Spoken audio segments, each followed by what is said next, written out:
Marquez e Bagnaia non si seguono sui social. Scandalo, guerra fredda, i due si odiano. È un disastro annunciato per Ducati nel 2025. Come faranno a Borgo Panigale? Raga, piano. Nella conferenza stampa prima del weekend di Assen, ovvero la prima dopo l'annuncio del passaggio di Marquez nel team Ducati ufficiale, ha fatto scalpore l'osservazione di un giornalista italiano che ha chiesto ai due piloti: ma perché non vi seguite sui social? Cosa c'è dietro? Il risultato è che tra chi ha urlato allo scandalo per la domanda poco giornalistica, e sono d'accordissimo, e chi ha tratto conclusioni sul presente e il futuro di Pecco e Marquez, si è scritto, letto e sentito di tutto. Nessuno di noi ha la sfera di cristallo e può sapere con certezza come andrà l'anno prossimo. Se il box esploderà stile Yamaha con il muro nel 2008. Certamente tutti ci siamo fatti una nostra idea, senza stare lì a far mille pensieri del non lo seguo perché... Certe volte la situazione è molto semplice, non ci sono preconcetti dietro. Anche se vedi uno in pista tutti i santi weekend, non è detto in primis che ti stia simpatico, e in secundis magari già lo vedi tutti i santi weekend. Basta, non voglio vederlo anche nel feed di Instagram. Magari preferisco i gattini e quelli che cucinano il barbecue, perché, lo ripeto, molto spesso tra piloti in pista che si giocano un mondiale non ci possono essere amici, a parte quelli magari della VR46 o appunto dei vari piloti che si allenano insieme come i fratelli Marquez. Ma si sa, per i giornalisti fare queste domande pronti via così uno di fianco all'altro, cioè è oro che cola. In tutto questo però, riflettendo sul discorso, mi è venuta in mente una cosa, e cioè che è molto facile ricollegare il possibile scontro tra i due a un'altra rivalità che ha coinvolto Marquez, quella più famosa forse, anzi quella più sanguinolenta, cioè quella con Valentino Rossi. Ci sarebbero chiaramente delle differenze, perché Bagnaia non è Valentino, molto semplicemente. Non è assolutamente una pecca, perché ognuno è a suo modo, ma non è mediatico come lo era lui, e al momento non ha il seguito che aveva lui. Però l'associazione mi viene abbastanza spontanea, un po' perché c'è di nuovo Marquez contro il pilota italiano più importante e forte di tutti al momento. In questo momento chi è il pilota più forte secondo te? È Francesco Bagnaia, più forte è quello che vince. E un po' perché è proprio il discepolo di Valentino Rossi, un suo allievo nel vero senso della parola, essendo entrato nel 2014 in VR46, di cui ora è ovviamente il pilota di punta. E se si pensa a Rossi contro Marquez, si pensa inevitabilmente al 2015. Se tu potessi dire qualcosa agli italiani che seguono la MotoGP, cos'è che diresti? È vero che abbiamo avuto la rivalità al passato con l'idolo italiano, è una cosa normale, è una cosa che accetto, e alla fine io dico sempre: la competizione è rivalità, deve rimanere in pista, dopo fuori la pista, dai, siamo tutte persone. Non so se ci abbiate mai fatto caso, ma è pazzesco come quando parli di motociclismo e dici 2015, immediatamente pensi a quello. È il biscottone, il controbiscottone, il non biscottone, sapete. Chi ha vinto il titolo passa in secondo piano. Il 2015 è stato Marquez versus Rossi. Pensi a loro due che si picchiano in maniera metaforica, si scornano, si buttano per terra più o meno volontariamente e finiscono come sono finiti. Si tratta del conflitto più ampio e più aspro mai visto nelle corse a due ruote, cioè che la rivalità Rossi-Biaggi in confronto era una bazzeccola. Ed è stato così sentito e così importante questo scontro che ha generato il nuovo record di ascolti in Italia per una gara di moto. 12 milioni di telespettatori per la gara di Valencia. Ma la cosa interessante è che l'astio tra Valentino e Marquez non è iniziato nel 2015 come molti pensano. Ebbene sì, anche il 2015 ha un pregresso, un episodio precedente che ha causato la prima crepa, per così dire, il primo sospetto, la prima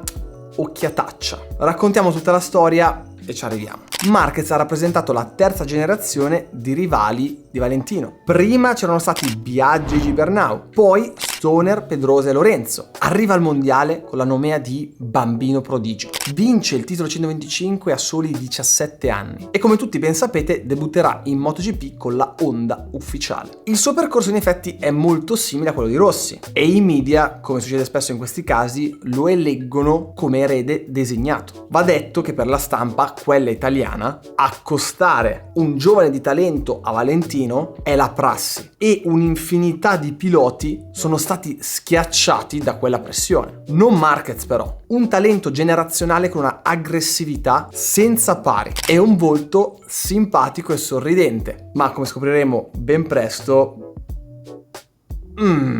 durante tutto il 2013 si gioca sull'accostamento di Marc a Valentino, anche perché Rossi insieme a Pedrosa era l'idolo di infanzia di Marquez e i due inizialmente sono molto vicini, con l'italiano che prende lo spagnolo sotto la sua ala, contribuendo a farlo piacere subito al pubblico italiano. E non solo, sostanzialmente Marquez eredita la fanbase di Valentino, ma ciò che emerge con il passare delle gare e in maniera ancora più chiara negli anni seguenti è che Rossi per lui è un'ossessione, tanto da attaccarlo sui suoi punti forti. Così durante quell'anno Marc replica due dei grandi sorpassi storici di Valentino. A Jerez rifà la spallata stile Gibernau ai danni di Lorenzo, mentre a Laguna Seca sorpassa Valentino tagliando il cavatappi, come Valentino stesso aveva fatto con Stoner, con una piccola differenza però. Ai tempi di Vale e Stoner all'interno della curva c'era terra, quindi si vedeva che era una cosa non preparata, cioè si era buttato dentro e aveva detto speriamo che vada bene, e difatti è rimasto in sella per miracolo. Invece Marquez l'ha studiata, era troppo superiore in quel periodo, è andato a vedere nel pre-gara com'era la situazione e ha notato come nell'interno ci fosse proprio ormai asfalto, sporco ma asfalto, e quindi non si è limitato a fare l'uscitina ma ha proprio tagliato platealmente, come per dire Valentino lo aveva fatto e non gli avete dato la penalità, provate adesso a darmi la penalità a me. E in effetti proprio per questo motivo è stato molto controverso. Tornando alla situazione generale, come se non bastasse, Marquez riesce dove Valentino aveva fallito, ovvero vince il campionato al primo anno nella classe regina. Per quanto pazzesco, secondo molti addetti ai lavori, quella di Marc è stata una strategia volta all'erosione del mito Rossi. Un piano che inizialmente passa in sordina, per via di quel rapporto allievo-maestro che c'era tra i due, ma poi a un certo punto diventa evidente. Marquez ha ereditato la malizia e l'astuzia di Valentino, ma usandole al limite della legalità. Non che Valentino fosse uno stinco di santo, anzi approfittiamo per dire una cosa: oggettivamente un sacco di volte Valentino è stato considerato al di sopra della legge grazie alla sua aura leggendaria, ed è un po' il discorso che facevamo prima con il sorpasso al cavatappi su Stoner, ma anche altre volte non ha ricevuto penalità che al giorno d'oggi sarebbero arrivate proprio.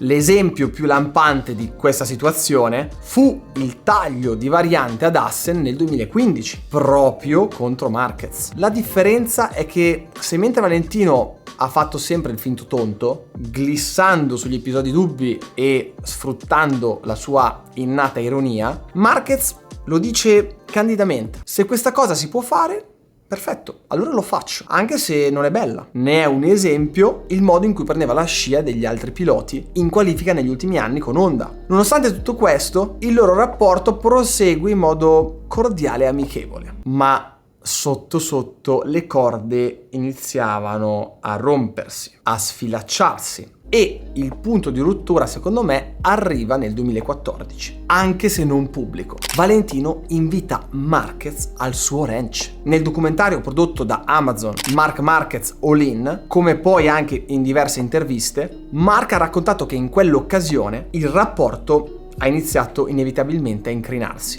L'invito di Valentino sembrava un po' un passaggio di consegne, no? Un riconoscimento alla bravura di Marc che suggellava il rapporto di amicizia tra i due. Come Valentino, anche Marquez era ed è molto forte nel flat track. Ci ricordiamo tutti le sue vittorie nel Super Prestigio, che era una gara di flat track in Spagna dove venivano raccolti molti piloti di velocità e appunto quella specialità. Quello che è successo in quell'occasione, per la verità, è un po' fumoso e avvolto nel mistero, raccontato con mezza parola da chi c'era e sussurrato tra addetti ai lavori e conoscenti. Quella volta al ranch pare che Marc Marquez si fosse presentato con una moto arrivata direttamente dalla sede giapponese di Honda, preparata al massimo per l'occasione, e con gli uomini della squadra ufficiale Honda Motocross a lavorare sulla moto, con tanto di computer e telemetria. Se fosse vero, e pare proprio lo sia, diciamo che lo scontro non sarebbe stato esattamente equo. Nessuno aveva dubbi che Marquez sarebbe andato fortissimo subito, men che meno Valentino, ma non al punto da abbassare il record della pista alla prima occasione, e